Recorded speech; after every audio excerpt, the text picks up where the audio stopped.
Hello, my fellow comic book collectors. Today's going to be an interview with my good friend, Bigby McFly Comics. And basically, he was the guy that built my logo or designed my logo that I use. And he also designed my header on my channel. Okay. But before all that, we actually became friends because I did I think it was a Q&A video or a shout out video or like some kind of video where I was talking about how I actually like to write. I actually wanted to write a comic and make my own comic. And, that's kind of like the geeky guy's dream, is having your own comic. And he reached out to me saying, that he was an artist, that he could kind of help me out. And so we sort of became friends that way. We were sort of talking. We never actually did the comic, but we're going to do it someday. So without further ado, I want to introduce my good friend into the channel. So one sec here. One sec here. I got to click the button. Oh, jeez. There we go. Hey, it's me. So yeah, wow. I'm terrible at this whole clicking the button thing. So yeah. So how did you get started in comics? We've talked about this before, I know, but just pretend that we're just meeting for the first time. For the very first time. First time. And yeah, so how did you get into comics? Well, I got into comics as a kid. My parents used to buy me comics when I was really young, and I didn't really realize how long ago it was. I mean, I was born in 1971, and I started looking up some of the comics that I remember from when I was a kid. Yeah. And they used to go to flea markets and stuff and pick up books for me. And so I was like, I remember reading the Amazing Spider-Man issue with Spider-Man and Nightcrawler and the Punisher. And I was like, why is Spider-Man working with the devil? I don't understand. Yeah, because Nightcrawler is kind of like, even though he's Christian, he's very right. He's very devil-like. So I looked that up, and that is actually from 1976. So I was 5 years old when I read that. Oh wow, that's kind of cool. And then I remember reading the giant size Superboy and a Legion of Superheroes. It was the wedding of Lightning Lad and Saturn Girl. Oh, nice. And I remember it was Neil Adams artwork. It was really cool, big giant size book. And at one point, my parents stopped. They said they were going to stop buying me comics unless I learned how to read. And so I put the pedal to the metal on learning how to read, and was able to prove to them that I could read the comic books. And so they continued to buy me comics as a kid. I think a lot of kids learn to read through comics. Yeah, I think so. I mean, and I used to own a couple of shops for a while, and I used to say that to parents. I'm like, hey, at least they're reading. There's worse things they could be doing, right? I mean, exactly. So, but actually getting into comics for myself, where I was buying my own books, it was G.I. Joe. I actually have the issue sitting over here. G.I. Joe number 26 when I was 13 years old. I saw that. What issue is that? Like, is there anything? It is the, wrong way, this way. The Origin of Snake Eyes. Oh, okay. And I saw that on the newsstand, and I was like, oh, they're going to tell Snake Eyes' origin? Oh my gosh, I've got to get it. And so I immediately got that, and then I was hooked from there on out. I was a comic book junkie.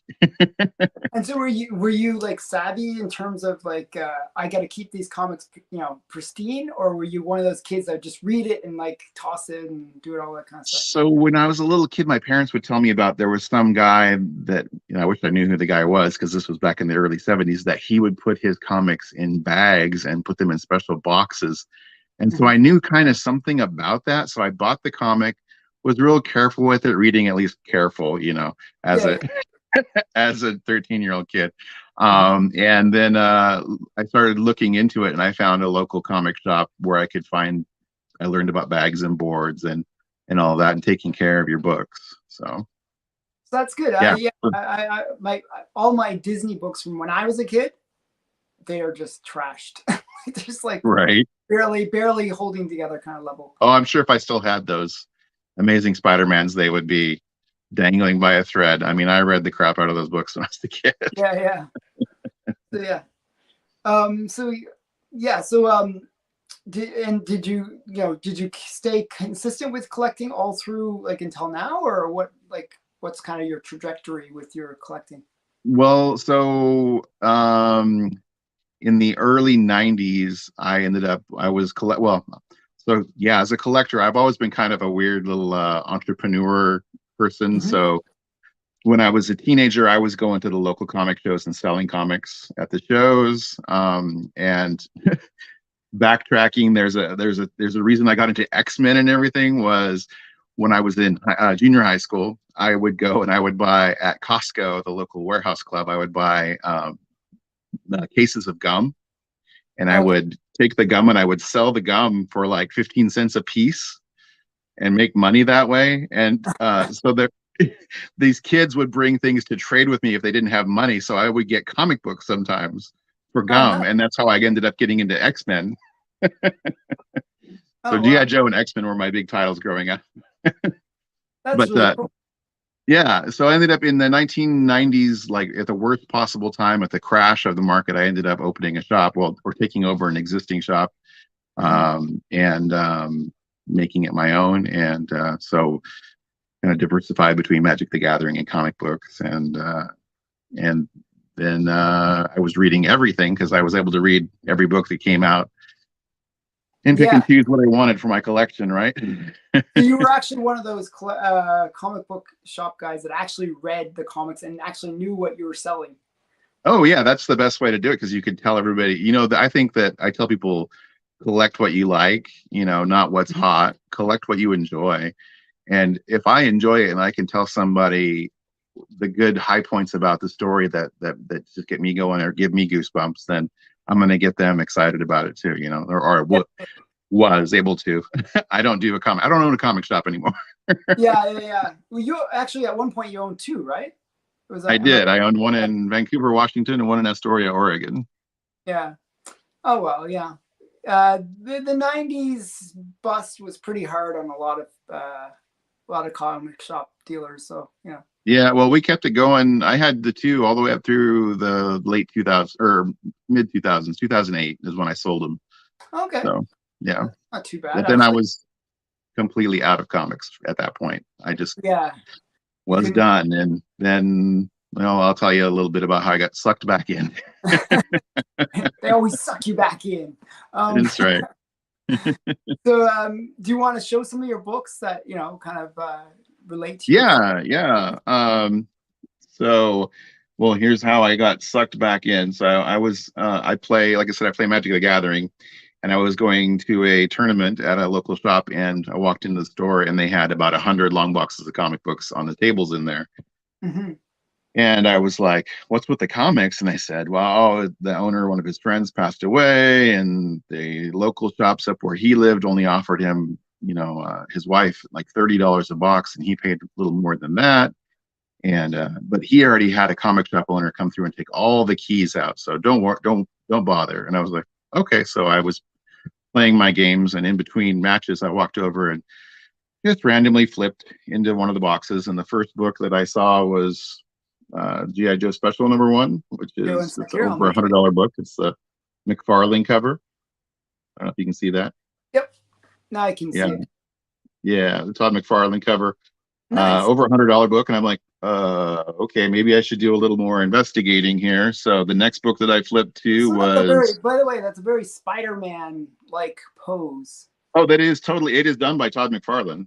Yeah, I mean, Um, very Spider-Man though. it is a clone of Spider-Man #1, the pose, yeah. Yeah, that's what I was wondering. And I guess he had proposed this cover to Marvel, and they shot him down. Larry Hama shot him down, didn't like it, and Mhm. so when he left Marvel, they still owned the rights to the art for that. So they, as a big screw you to Todd, they used it on a special.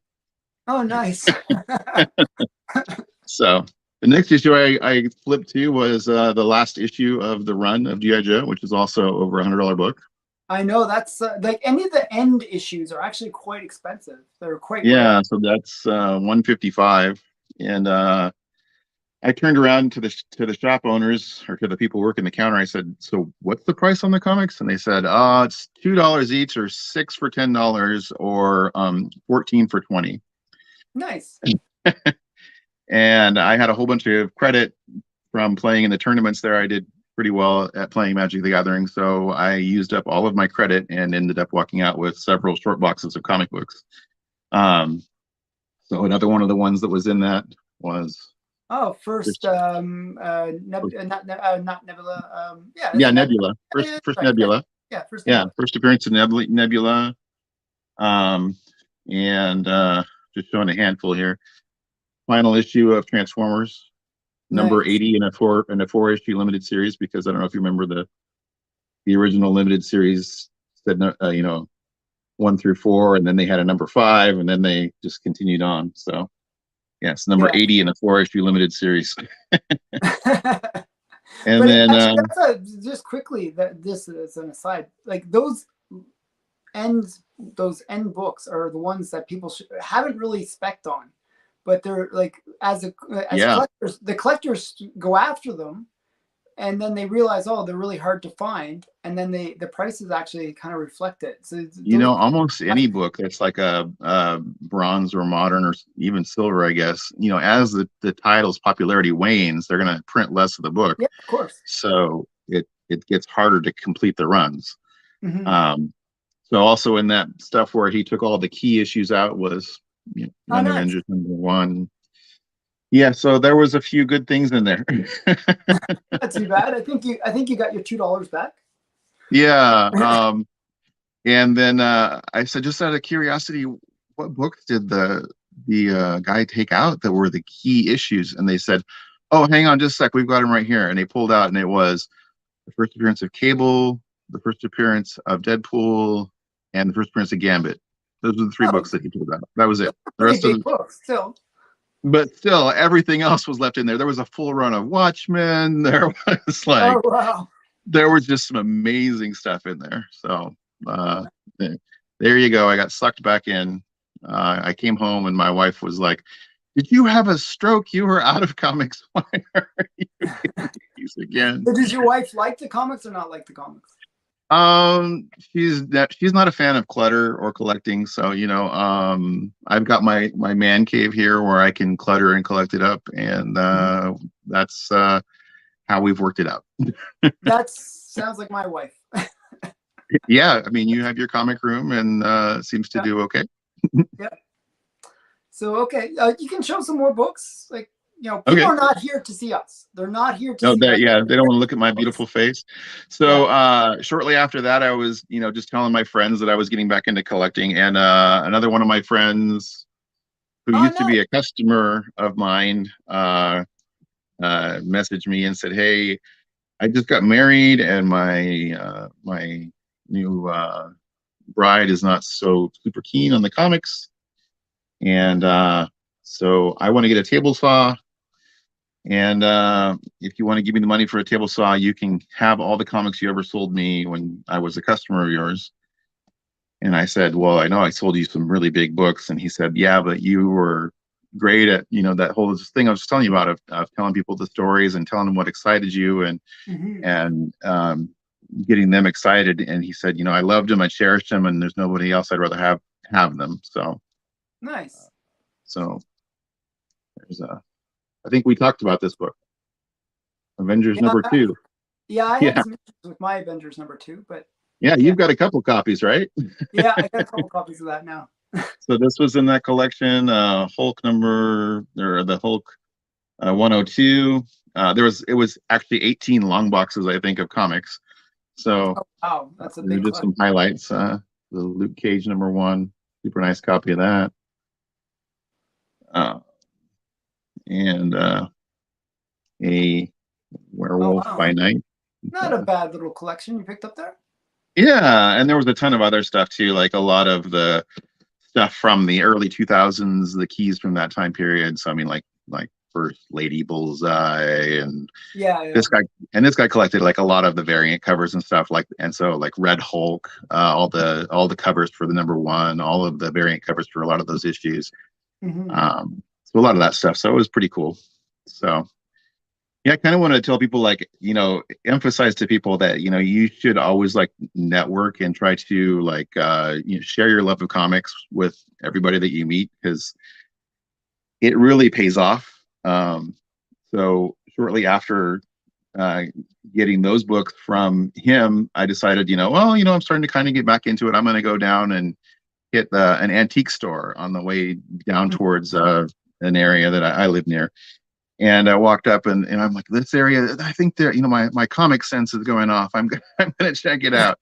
And I walked by this shop and there was a guy in the back of this truck with the back flipped open, and he's pillaging through all of these comic boxes. And I go, oh, hey, I'm here to look for comics. And he says, you can look when I'm done. And Oh, wow. I'm like, okay. So I kind of go into the shop and I talk to the owner, and she says, oh, yeah. I've had all these books forever and they're just not moving. So that guy's going to look and pick what he wants. And then you can take a look. And oh boy, I was kicking myself. He was buying a bunch of Silver Age books for like $1 a piece. And I was like, oh my gosh. So she goes, well, you're welcome to look now. I know he probably took all the stuff you wanted. And I said, no, I'll take a look. And there was a small postal box. And I opened it up and it had G.I. Joe number 3 and number 4 and number 5 and number 6. Oh, nice. So I walked back in the store. Yeah. I walked back in the store and I asked the lady, I said, so what are we talking about price wise, just so I don't get in over my head? And she said, oh, like $1 an issue is probably fair. And she says, and I said, oh, there's a box of G.I. Joe out there. I used to read G.I. Joe as a kid. I'm really excited to see that. And she says, oh my gosh, those G.I. Joes, I've had those for like probably 20 years and they've just been sitting. She's like, you can have that whole box for $15. Well, Nice. there was almost 100 issues of G.I. Joe. And so I went back out there flipping through, going very hopefully. And then number 21 was in there. That's actually my favorite G.I. Joe. I just think it's cool, like the silent issue. I mean, it's just it is such a good issue. Yeah, yeah. So, and talking to her for a while, I'm going to keep this guy's name secret because this is my honey hole here. But she says, well, you live in the area. I said, yes. She says, well, do you know Joe? And I said, no. She says, well, he used to have a booth here. And he did comics, but he only lets people come and look at his stuff by referral. And so I'm like, okay. She says, well, I'll refer you. And I said, okay. So I called the guy up and he says, yeah, you're welcome to come out. And he says, just a warning, I don't do any of that new stuff. And I was like, okay. And I'm thinking, okay, the guy doesn't have any modern or anything like that. Yeah. So I show up and the guy says, yeah, when Marvel came out, in the 60s, that was just too weird for me. So anything I have is pre-Marvel. And so this guy has everything is 1960s back to the 30s. Yeah, and I'm just like, oh my gosh. So I've been going and getting books from him for a while now. So I'm gonna have to fly over there and see all your stuff. See all his stuff. Yeah. Too. So there's like big again. Yeah. Oh, that's a great one. Yeah, Batman number, what is that? 34. Wow. That's cool. And this one, I think we talked about this one. I think you said you didn't have this one yet.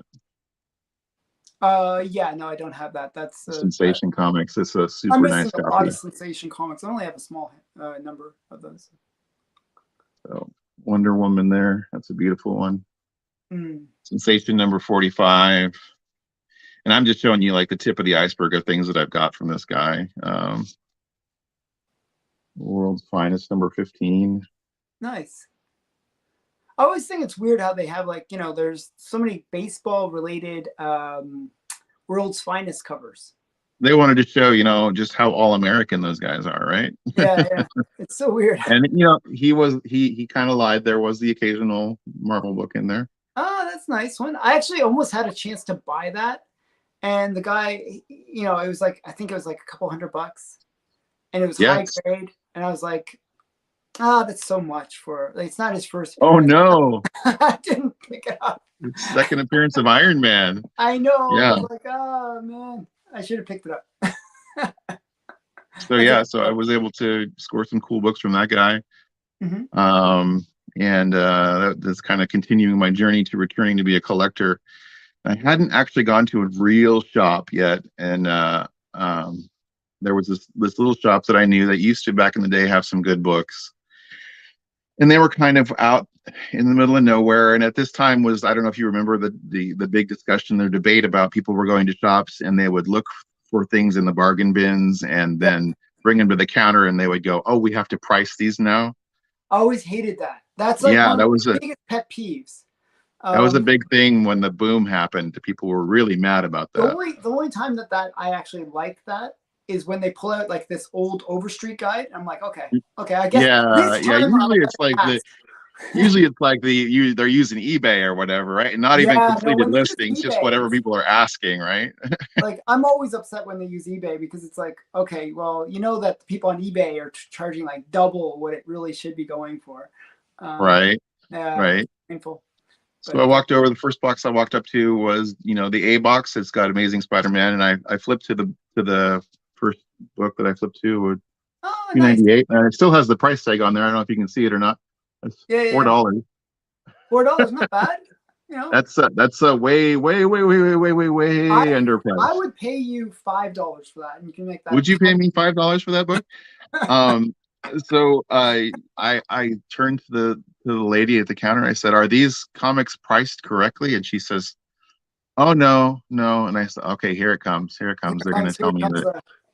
And she says, "We're actually having a sale. Everything's $1 off." Nice, nice, nice. I was like, "Okay." So here's 301, four Oh wow. dollars. And so I had a friend who used to collect comics. We used to collect together back in the day, and I called him. I said, "Do you still collect?" He says, "Oh yeah." And I said, "Well, I'm gonna come over and let's hang out." And I showed up, and I had that bag in my back seat, and I Mhm, said, "Hey, what do you think about the McFarlane books as far as like investment?" And I mhm. said, I just picked up a 298." He says, "Oh yeah, so did I. I picked up a 298. I think I paid like 180 for it." And I said, Yeah, "Well, no. let me show you how much I paid for mine." I bet he was He says, probably not so happy about that. "Only in your world, Brian." He says. Yeah, I mean, there are those rare opportunities where you find those kind of cool things like that. It's pretty So awesome. the same shop, I kept going back there and kind of picking through things, and I found a ton of great things. But they had books up on the wall, and they had them in picture frames, and I was like, "Wait, are those for sale?" And they said, "Yeah, yeah." And I said, "Oh, so this one is, I don't know if you can see it. It's signed. It's kind of reflecting there on that Yeah, black it looks like box. signed by Stan Lee. Yeah, you can see the reflection of it on the black box there, Yep, over yeah, I here see it. or over there. Yeah, I Yep, see it. So, yeah. yep. What issue So number? that one is 155 on Okay, my it's not. stand. I don't think it's a key, but it's cool that it's signed by Stan Lee. Yeah, I mean, at that point he was passed away, so he's not signing any more books. And so I Well, started they're looking still at trying to more get him of to the pic. sign stuff, actually. What's that? He's I said signing they're him from the still, grave. They yeah, zombify his corpse. yeah, All they're still right. signing stuff. So this one they Ah, also had. the Stilt Man. This one's signed by Stan also, Oh, nice. and it's actually a really nice condition copy. And there's a spoil it for you. There's a whole bunch of them. They're all signed by Stan. Um, the Daredevil, another Stilt Man issue, Nice. and Fantastic Four number 22, Oh, signed by cool. Stan. So do they just have like a whole bunch of Stan Lee signed books? Is it? They had a ton, yeah. They actually there was a shop in the area back in the early '90s that had Stan up for a signing. Whoops, whoa, floating around here. So there's number, is that 43? I And mean, there's the actually, signature is more valuable than the book. yeah, You know what I mean, like, this one is actually quite a valuable book. This is Silver Surfer number 18, oh, nice. That's actually really cool. signed by Stan. Speaking of, books going to the end of the run, it was Yeah, the yeah, yeah. end of the run for Silver Surfer. I think it's actually the last time that Kirby and Lee worked together on Surfer. Um, and then and X-Men, Oh, nice. Isn't that Neil the Adams first cover. Fire King or something like that, or Diablo, Yeah, and something number like that? 51, just before they went into the reprint issues. I forgot So the guy's name. I forgot the character's name, but something like that. It's not Eric the Red, but it's, yeah, I can't Something remember his like name that. Yeah, either. maybe like, yeah, something. I don't know. I was trying to remember the name. I know Yeah. Eric the Red later on is like is Cyclops, right? But spoiler, people haven't read Boy, your Silver and so Bronze much Age. for the warning. Oh well. Right, right. So so yeah, again, I want to emphasize to people like the importance of like networking and talking to people. Like, so like I talk to a lot of smaller shops and stuff and everything, Mhm. and like a lot of them don't deal in back issues at all, or if they do, they just deal in them just slightly, and so they will refer people to me to Mhm. sell their collections. Yeah, I think Um, that's really weird that a lot of the shops do that. Like the like my previous shop and the current shop that I'm like going to now in Ottawa, both the same idea. So same attitude towards back issues. Like they actually have it where in the shop that I go to now, they have it if the issue has been out for more than 4 months, like or 3 months, something like that. You know, it's like some short duration. Then it goes into mhm. the dollar bin. Yeah, It's the it's weirdest thing. crazy. So, like, yeah, it's like so. It's so I just wait, on certain books and pick them up. Yeah, That's so kind of that's my attitude of like I don't really collect newer books. I'm only really, my thing I is like the the older books that ones. I Yeah. read when I was a kid, or older books that were out before I was even alive. Occasionally I'll pick up modern books, but it's only when they're like super, super, super, super cheap. Or my buddy Travis that I do a lot of trading with, he does a lot of modern books, and so he'll be like, "Oh, hey, I think I was showing you that Catwoman Virgin cover, or that Detective Yeah, that was 1000 really Virgin nice. I cover." like that one a Yeah. lot. But it's not something that I seek out or anything. I Mhm. do That have was some Adam Hughes. shops. That's an Adam Hughes cover, isn't it? Yeah, it's a beautiful cover. Yeah, Yeah, yeah. yeah, I actually use it for the thumbnail on one of my videos. yeah, yeah. It's a great cover. Yeah. But yeah, speaking of, I'm like, so comic shops that don't deal in back issues, I've got a couple, like you were saying, they don't, after a certain period of time, they just box up the issues. And I've got a couple shops that just, they call me up and they'll, for pennies on the dollar, will sell me boxes of 200 comics. I heard So, something actually kind of interesting about that and why a lot of them are doing that. And I think that's what's happening with this shop that I'm going to now is because a lot of the time they make their money on the variant issues, yeah, the ratio variance. the Yeah. ratio Hmm. variants. That's where they make their money. So what ends up Yeah. happening is they end up having to buy like 25 of some book that's not really going to sell. And then they're stuck with all those books. So they, if somebody buys them, great. But if, and then they end up with boxes of just extra comics that nobody ever will buy. So that's why they Right. just try to get rid of them any way that they can. Anything that they can get for them, they're happy. Right. So, Right. so yeah, Yeah. Yeah. yeah. So like, Modern books so are kind of weird. so dealing with the shops that don't deal in collections, and then a lot of times I'll deal with people who don't know anything about comics or anything, Mhm. and I try to be real fair and show them the pricing, the pricing guide in the Yeah, apps and stuff overstate, that I'm overstate. using. Yeah. um and so I get kind of a reputation where people will refer me. So one night I come home after work, I'm a CDL truck driver now, Mhm. and it's, later in the evening, I'm just sitting down to eat dinner and the phone rings, and it's this older lady, and she says, "I was referred to you by a friend of mine." It's kind of a little bit of a drawn out story, but Mhm. to get to the point, I drive out to her house. She's kind of insistent that I come out that night. She's liquidating her mother-in-law's estate, and her mother-in-law was 90 something. So Mhm. these comics are fairly old. Mhm. And the I go through all the comics, and there was a Strange Tales issue that was cool, but it was pretty mangled. It had on the bottom of every page, or every other page, it said, "Don't miss the Hulk," or "The Hulk is coming. You won't believe the Hulk." And I was like, "Oh, that's kind of neat," but it's pretty Mhm. mangled. I mean, it was at the bottom of the pile, and it had been spun, so the Yeah, back of the yeah, cover was yeah. kind of So, yeah, twisted and stuff. twisted. There's a page ripped out inside. Uh, and I said, a lot of this is funny animal comics and stuff. I don't do a lot of that. But I know a guy who does. I can refer him to you. And she had her whole yard was full of glassware. I mean, I pulled up, it's twilight outside.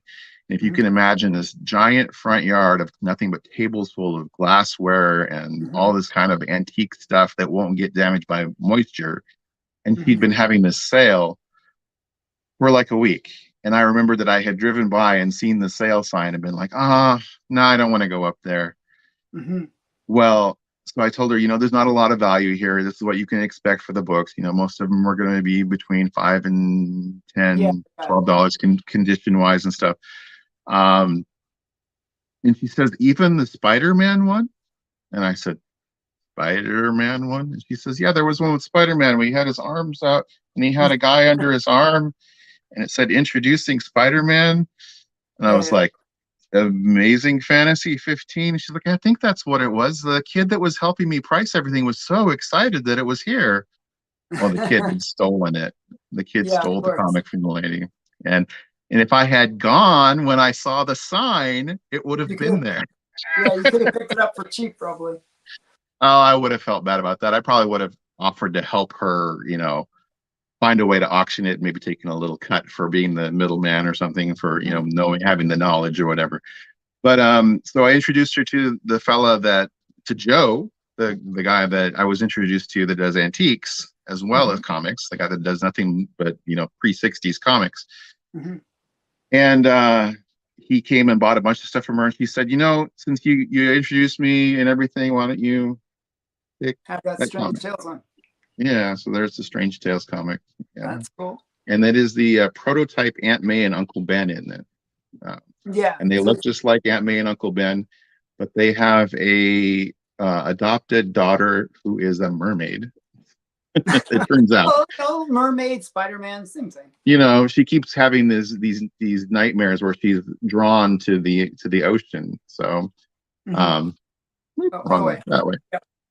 other way, yeah. So at the end of the issue, she takes her wheelchair and jumps in the ocean and swims away. Nice. But yeah, kind of a cool issue.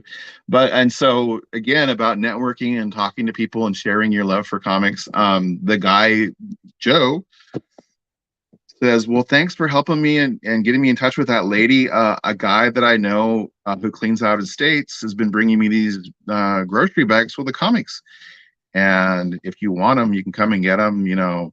I'll sell them to you for like $1 or 50 cents a piece or whatever. Just take them all. They're all more modern books, and it's not what I'm into. And I said, okay. Well, I start flipping through, and I just grabbed the highlight book out of there. This is the highlight book that was in there. Nice. I But was there's a like, ton of McFarlane books. There's a bunch of Bronze Age Spider-Man, Hulk, just a ton of that stuff. And if you're fair with people and you treat them right and you network, it always turns out well for you in the end. It seems like a lot of times I'm working with these concrete guys. And I just say, hey, they go, what'd you do this weekend? And, I'll ask them first, like, what'd you do this weekend? Oh, I went out drinking with the buddies. Oh, what'd you do? Oh, I went out hunting comics. That's kind of my thing. And they go, oh, I saw a bunch of comics at this junk shop down here. And then I go down and I think I found the first Marvel Zombies and the first Red Hood for nice. $1 a piece. Oh wow, So, that's cool. yeah, I paid a yeah, lot for that Red Hood one, by the way. yeah, yeah. I think I got that one and like the second Black Mask and a bunch of like pretty cool issues for really cheap. So, and that just comes from talking to people about your love for comics. Mm. So Part of the reason why I started this YouTube channel is like to encourage people out there, if you're listening, to, to send me comics, and make that connection. Like, yeah. so I don't do YouTube, or I didn't do YouTube. I just started doing YouTube. But I Yeah. didn't do eBay or anything at all. And my buddy Travis that I told you I trade a lot with. He does a lot of buying high grade bronze and silver or high grade keys and stuff, and then submitting them for grading and then selling them on eBay. And Mhm. he's like, you should start doing that too. So one day I just kind of opened up the eBay app, and at the top of the listing was they had Edge of Spider-Verse #2, uh, first through I want to say first through fifth printing Okay. for $700. Wow. So I bought the whole set, traded away. So here's the first printing, super Okay. high grade copy. I got to get it graded. And the third printing I thought was pretty cool because it has the design variant on it. Mm-hmm. So I kept those two, and the rest of them I traded away for more than what I paid for the whole lot. So, like, how much do like the later printings go for? I know I roughly think the number the first print, but I think they were $200 or $300 for the later printings. Especially like when you get into the fifth printing, I think has like an orange logo. It's like and again that later the printings, the less are printed of them. So I was never a um, big fan of like multiple printings. Tell you the truth, I never liked it personally. yeah, I mean nowadays, like I don't know if you're familiar with the issues of Punisher that have him as War Machine. Have you seen those ones? Yes, I have. Yeah. So the second printings of those are super scarce, like less than 2,000 copies printed, Mm-hmm. um, and super valuable. And that is something that I've been trying to find copies of because they're rumoring John Barenthal in Yeah, the he's War coming Machine back. armor. I'm pretty sure he's Yeah, coming back. Yeah. yeah, and I could see, Iron Man's dead. He comes across Iron Man's armor, Yeah, yeah. does it up as War Machine. So yeah. So again, like stumbling onto comics, I'm at a card shop talking with them about the possibility of maybe consigning some books. They don't do comics, but they're keen on the idea of having somebody come in and do a consignment area of comics.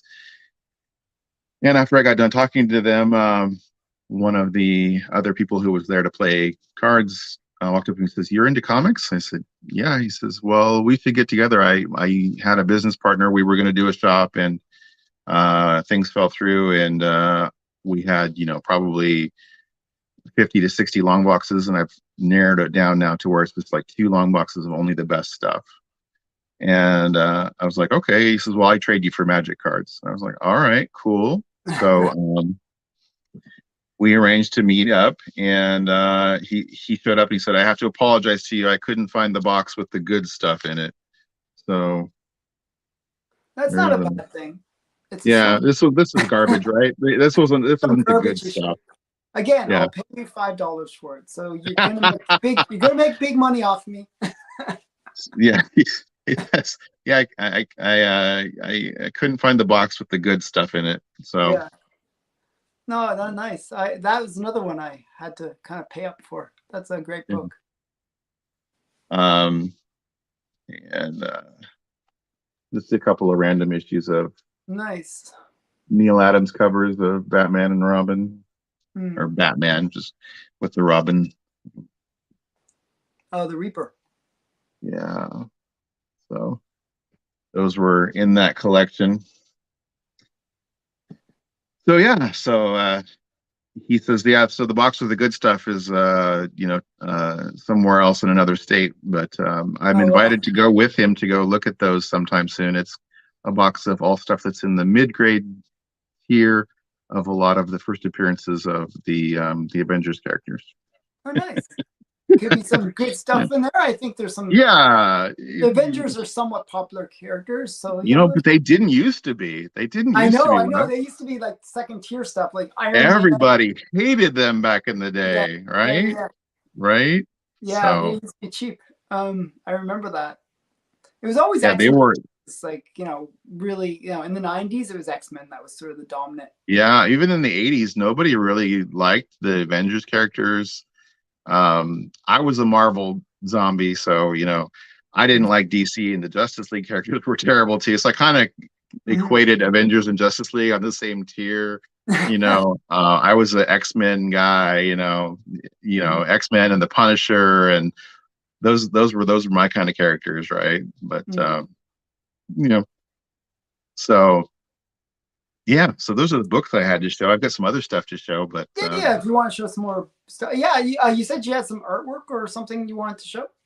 yeah, so I have some artwork from this is a little bit older stuff. So I used to, when I had my shop in Astoria, there was a guy who he would frame comics. He would buy comics and then frame them, and he wanted to cover up the UPC codes. So he commissioned me to draw artwork, and then I would sign these little UPC sized stamps that he would print out of my artwork, and then he would include them into the uh, thing. So there's a Superman Oh, nice.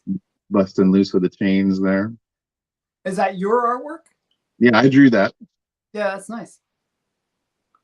So an homage to Neil Adams a bit. So that Neil Adams one, yeah, flipped around a little bit different angle, yeah. A little more McFarlane-y with the chains and whatnot. Yeah, yeah, yeah. You'll probably like this one. Oh, nice. Wonder Sexy Woman with her lasso writing out the word Wonder Woman. Yeah, that's really cool. I always felt like they should do that. Like, you know, it seems like the thing to do with the lasso. You know, have it. Yeah. And there's a Captain America. Wow. That's quite nice. Yeah. And there's a couple I wish I could find. I sold the originals to some of the clientele. So there's a Planet Hulk one I have where Hulk is just mangling all of the other heroes of the Marvel Universe. And yeah, but that was fun.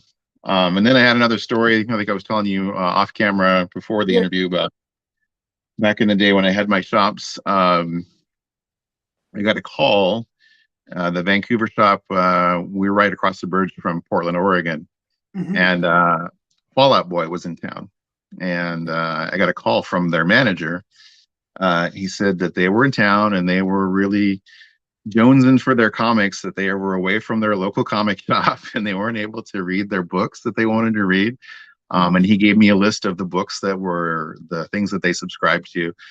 And I want to say there were a lot of the mainstream hero stuff. There were some Walking Dead and some other, other things like that. So I threw in a whole bunch of books that I thought were complementary to the stuff that they liked. And just said, hey, these are free for the guys, hopefully they enjoy them and I can have some little effect on the lives of these famous guys, right? This guy introduced me to this book. I've never met him, but he introduced me to this book. So a few hours later, I got a call from the manager and he says, what time do you close? And I said, 7 o'clock. He says, okay, well, don't go anywhere. I've got something for you. And he swung by and he said, the guys wanted you to have this for being so nice. Wow, that's so cool. It's signed by all of them. Yep. My brush with fame of the rock and roll stars. Yeah. From just being nice and sharing my love of comics with them. Yeah, I always think that's like, a rare find, actually. I don't know, something about comic shops, like, it's hard to find one where they actually, it's almost like dealing with a repairman, like a car repair person. You always feel that they're trying to do something on you, like some shady thing. So finding an honest comic book guy is, it's quite a comic shop where he's not going to go, oh, we got to reprice those books, it's always nice. It's like, so I think a lot of people really appreciate it. So it sounds like you. Well, it's like that phrase, what, penny wise and pound foolish. It's like, yeah, I could make a little bit more money off of you today by repricing that book, but you're never going to come back. Well, if I let you have that book for the deal that, I priced that book at some point and I'm making a profit off of it. Yeah. Regardless of what it's worth now. Right. And you're going to appreciate that and you're going to come back. Right. And those amazing Spider-Mans that the lady had priced at $4, right? She told me, I said, well, this is a really great deal on these. Are you sure you want to sell them to me for this price? And she says, well, did you see a number 300 in there or 299? I said, no. She says, well, when I bought that collection, the 300 and the 299 got priced up and the other ones went in the box for you guys like you to find. I want you guys to look through those boxes and to have a reason to look through those boxes. So I've got to pepper in some good stuff every once in a while to make you guys excited to come back and do it. Nice. Very cool. Very cool. Yeah. So, like, was it hard to this is a question like not on the list. So this is like a surprise question. Oh. Shocker. So, I was kind of curious, like like I remember during the 90s, like during the late 90s, so many shops were going out of business. Like Right. they didn't understand how to really run a business, and a lot of them went out of business. Was it hard to stay in business between like the late 90s and the early 2000s? Was it like, So I got in at I the know at peak the of the end, that's my point. crash. Yeah. Yeah. Yeah. Yeah. And so I kind of learned to survive on meager means, that Hmm. what little there was. And so when things got better, I was only seeing it as a, hey, things are good. But I started at a point where I saw things as at their worst. And to Yeah. me, that was the norm. So I kind of adjusted to that, to Yeah. Yeah. my expectations, And so I think that kind of helped me a little bit because I was able to come in that way. Mm. Anyway, yeah, it's sort of if you had to experience the highs, then the Yeah, lows have just been more brutal. Uh, right, yeah, yeah, right. Yeah. So that's yeah, cool. so it wasn't so bad for me, but I do know some people like, and even like my shop was diversified, so we did Magic the Gathering, and Pokemon was a big huge thing for us. Hmm. And there were a lot of shops that got caught up in the Pokemon boom that Yeah, again, when another really, Pokemon's popularity died, they died. yeah, But yeah, instead of using that money to just solely invest in Pokemon, I diversified and went in more into puzzles and board games and miniatures and a lot of hmm, that other stuff to try to. So if ever there was a downtime, I always had something else. you could Maybe switch off. comics are down, but the card games are up, or maybe Yeah, vice versa. So whichever, there was always something to kind of balance things out. yeah, I think a lot of shops kind of made that realization later as well, like with Funko Pops. Funko Pop, you see Yeah. a lot of shops now where it's half comics and half Funkos, and the Funkos really keep them in business. I've never really understood and forgive me for, I'm not dissing anybody who loves Mhm. them or anything. I looked at some of them and I've gone like, oh, well, that's kind of cool. Maybe I'd like to. And I'm like, no, because then I'd want this one and this one and that one and this That's one the and that. point. So I That's kind of why. see, yeah, Yeah, yeah, yeah. They're very addictive because you're that's kind of a cute little Wonder Woman. No, that's a cute little whatever. Oh, I like that. I used to like that show, and it really does cater to that, right? Where you think, oh, right. I'll just get this one, and you get like So 20 others. just before I sold my shops, those were first coming out. I remember we were getting the blanks. You could Oh get them wow, blank okay. and make your own Funko. I remember those. Yeah, Um, Yeah, so we were just getting in. I'm sure the ones that we had are worth a ton because they were the very first ones. yeah, yeah. But That's very cool. So what comics are you hunting? Like, what would be your comic that you're chasing right now that you really would want to have from your want list? so I try not to focus like I have people who tell me like or ask me, what are you looking for when you go out hunting? Mhm. And my thing is like I let things come to me rather than try to like hunt them down. And I Okay. know a lot of people are a lot more deliberate about stuff, but I find that I things it's a lot easier if I just kind of go with the flow and hey, I found this cool book. Hmm. Sweet, that can go in the collection. I would love to find a giant size X-Men or an Amazing Fantasy 15 or Yeah, if you find it in the dollar bin again, I'll give you $5 for it. So don't worry. a Batman 181 or something like that. I'd love to find some of those things in the wild, but Yeah, yeah. it's just I try to just like go with the flow and Hmm. see what comes my way. Um, you know, it's just easier that way. Yeah, yeah. I mean, I guess so. Like for me, I don't know why this is the case, and maybe it's like maybe it's the law of attraction or something like that. But not that I really believe in that. But whenever I sort of like focus on some comic, whatever it is, all of a sudden I find that it starts appearing. Like it's yeah, sort of weird that way. I don't know. yeah. Um, I'll say things like that, kind of put it out to the universe. Oh, I'd love to find an Amazing Fantasy 15 today. and then Um, like seriously, and it sort of randomly comes up. It's just sort of weird. so I know that we've had the discussion before, but like I'm that old song. I'm a man of means by no means. I don't have a lot of money.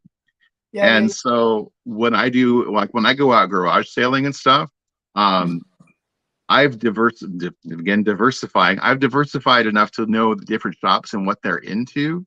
Hmm. So there's shops around me that are into vintage toys or video games or vintage apparel or Hmm. that kind of stuff. And so most probably more common than not, I don't find comics when I go out, but Hmm. I will find the random video game that's worth $300 that's priced at $2 or whatever, or something Yeah, like yeah. that. And then I'll be able to take that and trade it to a comic shop for comics that I want. Hmm. Or, they have old Mariners or Seahawks. I'm up here in the Northwest, so Yeah, yeah. they have uh, football jerseys or baseball jerseys that they're selling at the garage sale for $2 or whatever. Well, they're still brand new with the tags on them almost, Hmm. and I'll go and trade them for $100 and trade to these guys at Yeah, these yeah. Well, shops that do vintage. what I always found is like if you find a shop that's dedicated to one thing, and they just happen to have other things, it's those other things that you should focus on. Yeah, Because yeah. they'll generally not know them as well, and they won't be as familiar with them, and they'll generally not really think of them in a valuable way. So you can sort of get good deals that way. Where I find like you go a little bit off what the shop is really specialized in. Usually when it's a shop that does comics and something else, the Yeah, and something else is the passion of the owner. yeah, It's not yeah. it's That's true. so yeah, so like, these guys that are doing the vintage video games or that's like their own passion. So a lot of times what I'm trading to them is more like for their personal collection rather than Yeah. for the store or anything. And you'll get more So value for it too. Like it's actually. yeah, yeah. Well, the place that I got the autograph books from, Mhm. they deal more in Magic the Gathering cards than they do in uh, comic books. So they give me 90% on my Magic cards, and then they Wow, discount the comic books. So I come out that's so over cool. So you basically 100%. get, yeah, that's so great. So, by the way, so where can people find you, and what are you up to, and that kind of thing? So you can find me, Bigby McFly, the comic guy, on YouTube, and Bigby McFly on Instagram. Hmm. And I am up to no good. No, just I am up to making content for those things. Just kind of like I said, sharing my love for comics with everybody, and Hmm. it just I find that it's an interesting way to get out there and share that with people. It's cool. Yeah, yeah, I've been pitching. I think I even encouraged you to do the YouTube thing. I think it's fun. I don't know. It's like some like. Yeah, no, it's totally fun, and like I said, I've known a lot of other YouTube people that do I think we're talking off the air, like comics with Mhm. Bueller, and that Yeah, he's a yeah, Northwest guy too, and he tells everybody that the Portland area is the land of 1,000 comic book shops, which it is. You can find yeah. comic book Mhm. shops everywhere up here. Um, but uh, Oh, cool. I forget where I was going. Oh, he was encouraging me to do YouTube way back in the day, and I was just like, oh, I don't Yeah, know. yeah. I mean, yeah. He was one of the first channels that I watched. There was him and another one called Reaper. Um, Reaper Tate, I think his name. Uh-huh. Those were the two first channels that I watched in terms of comic channels. Yeah. Um, I liked Bueller's stuff. I didn't really enjoy his trip thing where he did the road trip. It does have a different vibe to it, doesn't it? Yeah, I kind of more liked when he had his studio and he would talk to his friend Bob and all that kind of stuff. I enjoyed that part of it. And But I've been reaching out to Bob and I'm like, hey, you and I are kind of in the same area. Maybe we should get together and do something since Bueller's not in the area anymore. yeah, yeah. But to no avail. Bob and I chatted a few times, and then I've messaged him, and it's just like goes off into the ether. Oh, he's probably busy and stuff. Yeah, But he's got his own things. I know he just got a house, and he's trying to deal with all that. Speaking of you and your house yeah, and dealing with all your issues, getting so a house is always brutal. So yeah, so again, for everyone watching, the links to both Big Bang McFly's YouTube channel and his Instagram are in the description. So go there, go over and subscribe to his channel. And thanks for watching. Thank you for coming onto the channel. Yeah, bye for now, everyone. Bye.